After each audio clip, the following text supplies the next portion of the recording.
अपने इस साथी से मिलना चाहते हैं, ठीक है ना, जो आपका बहुत दिमाग खराब करके रखता है ना, तो एकांत व शांति में कुछ देर अपने भीतर बैठने की कोशिश कीजिए। क्या कीजिए? अपने भीतर बैठने की कोशिश कीजिए। और आपको ऐसा करने के लिए देखो, क्या आपको ऐसा करने का अधिकार है, यह आपका भीतरी अधिकार क्षेत्र है, परंतु शांति खोजने के बजाय आप उस निरंतर होते शोर को सुनेंगे। जो निरंतर आपके अंदर उथल पुथल हो रही है ना, उसको सुनेंगे आप। मैं ऐसा क्यों कर रहा हूं, मेरे पास और कई जरूरी काम है, ऐसा करना समय की बर्बादी है, यहां भीतर मेरे सिवाय कोई नहीं है, यह सब क्या हो रहा है। आपने ठीक समझा। यदि आपका साथी है, आपकी इच्छा भीतर से शांत रहने की हो सकती है। आपने क्या समझा? बिल्कुल ठीक समझा।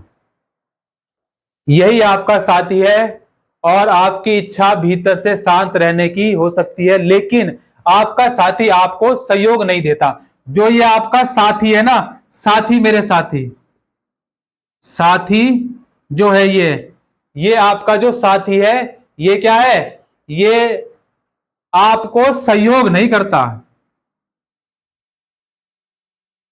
सहयोग नहीं देता।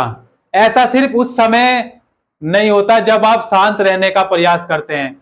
वह हर उस चीज के बारे में कुछ ना कुछ बोलता रहता है जिसे आप देखते हैं।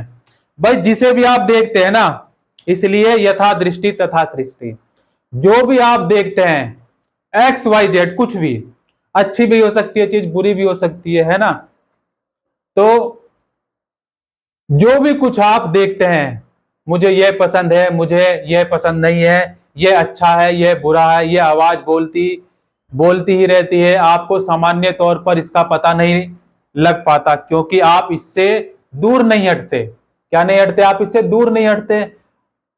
आपके इसके इतने ज्यादा पास रहते हैं कि आप इससे सम्मोहित होकर इसकी बात सुनने के लिए बाध्य हो जाते हैं। सम्मोहित हो जाते हैं आप, और सम्मोहित होकर क्या है?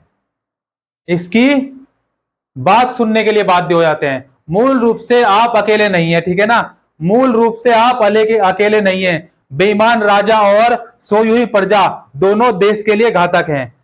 बेईमान राजा, ठीक है ना, राजा बेईमान हो और प्रजा सोई हुई हो, तो दोनों ही देश के लिए क्या है? बहुत घातक है, खतरनाक है ना। तो मूल रूप से आप अकेले नहीं हैं। आपके भीतर व्यक्तित्व के दो विशिष्ट पहलू हैं। एक आप है जो चेतन है। क्या है? एक तो आप है जो चेतन है ना, साक्षी है। क्या है? साक्षी है। कितना प्यारा नाम है ना, साक्षी, है ना, साक्षी।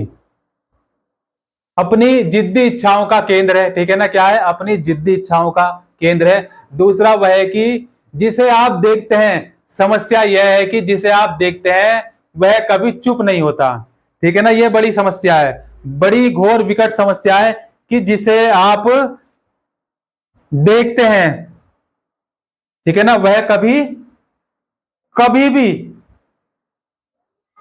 चुप नहीं रहता, कभी भी चुप नहीं रहता। यदि आप एक क्षण के लिए भी उस अंश से मुक्ति पा जाएं, तो उससे मिलने वाली शांति व निस्तबद्धता आपके लिए अब तक की सर्वोत्तम मुक्ति होगी। क्या होगी? अब तक की सर्वोत्तम मुक्ति। कल्पना कीजिए, क्या कल्पना करनी है?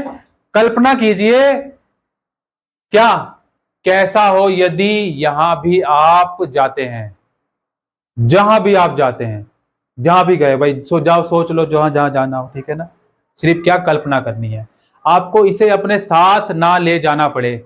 इस स्थिति से बाहर निकलना ही सच्चा आध्यात्मिक विकास कहलाता है। लेकिन उससे पहले आपको यह समझना होगा, समझने वाली बात क्या है, कि आप किसी सनकी के साथ, आप किसी सनकी के साथ भीतरी कैद कर दिए गए हैं। किसके साथ? किसी सनकी के साथ। किसी सनकी के साथ क्या है? कैद कर दिए गए हैं भीतर। क्या कर दिए गए हैं? भीतर कैद कर दिए गए हैं। नेकी कर और दरिया में डाल है।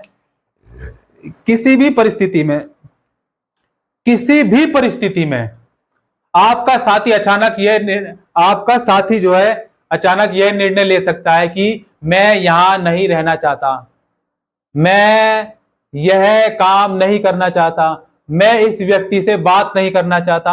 आप तुरंत विचलित हो जाते हैं और असहज महसूस करने लगते हैं, नहीं करने लगते। एक पहलू का अवसर दिए बिना, एक पहलू, एक पल का अवसर दिए बिना आपका यह साथी आपके किसी भी कार्य को बिगाड़ सकता है, नहीं बिगाड़ सकता है ना? दुनिया कैसे बिगाड़ सकता है?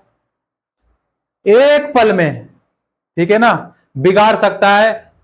कैसे बिगाड़ सकता है? देखो, दरिया बनकर किसी को डुबाने से बेहतर है कि जरिया बनकर किसी को बचाया जाए। जरिया बनकर किसी को बचाया जाए। देखो, ये आपके विवाह के दिन को, आपके विवाह का दिन लेते विचार कर सकते, सिर्फ क्या है, कल्पना ही तो करनी है, ठीक है ना, कि क्या कल्पना करनी है। आपके विवाह के दिन, यहां तक कि विवाह की प्रथम रात्रि को भी खराब कर सकता है।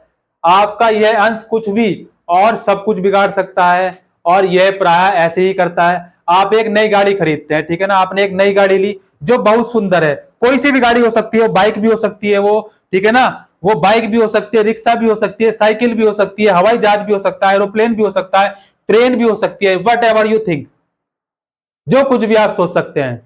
तो देखो, वह गाड़ी खरीदते हैं, बहुत सुंदर है, परंतु जब भी आप इसे चलाते हैं आपका आंतरिक साथी उसमें कोई ना कोई कमी निकाल देता है। यह आवाज हर किसी चरमराहट, हर कंपन का इतना टोकती है कि अंत में आपको वह गाड़ी क्या हो जाती है, गाड़ी पसंद आनी बंद हो जाती है। अंत में क्या